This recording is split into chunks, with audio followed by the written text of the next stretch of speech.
ভাবতে হবে না পরিচর্যার বিষয়বস্তু নিয়ে। বিশেষ কয়েকটি এই পদ্ধতিতে ফলন ধরবে গাছ ভরে। মরশুম শুরুতে লিচু গাছে পরিচর্যার ক্ষেত্রে বিশেষ উপায় জানালেন কৃষি বিজ্ঞানীরা। সাধারণত পরিচর্যার সঠিক পদ্ধতি না জানায় অধিকাংশ ক্ষেত্রে দেখা দেয় লিচু চাষিদের সমস্যা। কোন সময় কিভাবে জল ও কীটনাশক স্প্রে করা প্রয়োজন, কত পরিমাণে কি কীটনাশক প্রয়োগ করলে ভালো ফল আসবে, পাশাপাশি সুস্বাদু রসালো স্বাদ বজায় রাখতে কি করা প্রয়োজন, সমস্ত রকম একাধিক বিষয় তুলে ধরা চাষিদের উদ্দেশ্যে পরিচর্যার একাধিক বিশেষ পদ্ধতি জানালেন কৃষি বিজ্ঞানীরা।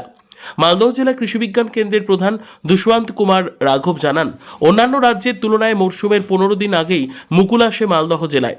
মুকুল আগে আসলেও কীটপতঙ্গের উপদ্রবের সম্ভাবনা বেশি থাকে, তাই এই ক্ষেত্রে চাষিদের বিশেষভাবে সচেতন থাকা প্রয়োজন।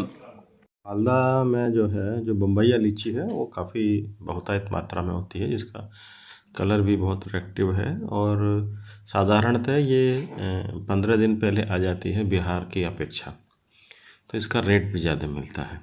और इस बार लीची की फसल में मंजर आने का भी अच्छी संभावना है, जैसा अभी तक दिख रहा है। लेकिन मंजर जब आता है तो किसान भाइयों को थोड़ा सावधानी भी बरतने की ज़रूरत है। जैसे कि अभी मौसम में देख रहे हैं कि हल्का हल्का बादल है, तो ऐसे मौसम में बीमारियां भी लगने की संभावनाएं हैं और कीड़ों का भी प्रकोप होने की संभावना है। तो इसमें जनरली थ्रिप्स या फ्रूट बोरर या बग एक जो है उसका प्रकोप ज़्यादा होता है। तो उसके लिए किसान भाई अभी थाइमिथॉक्साम या आपका इमिडाक्लोपिड या थाइक्लोपिड, इन तीनों में से किसी एक दवा का स्प्रे करें।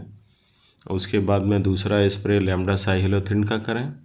और तीसरा जो फ्रूट बोरर आता है लीची में, उसको फ्रूट बोरर का बचाने के लिए स्पाइनोसैड के नाम से एक केमिकल आता है, उसका स्प्रे करेंगे तो किसान भाइयों को ज़्यादा अच्छा रहेगा।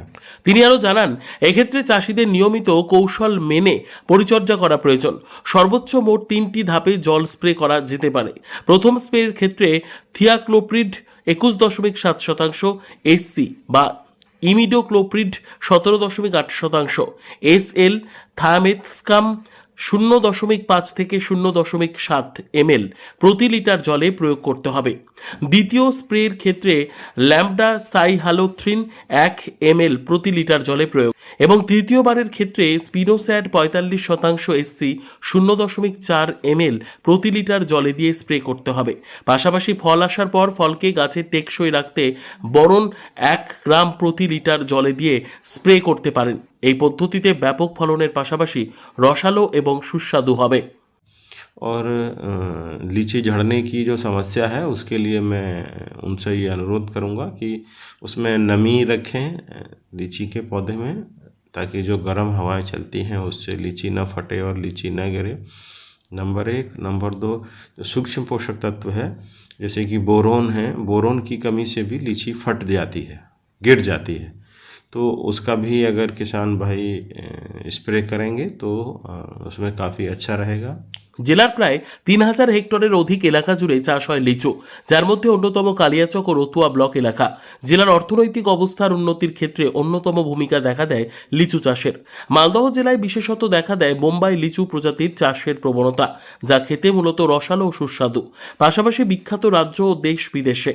মালদহ থেকে জিএম মমিন, লোকাল 18 বাংলা।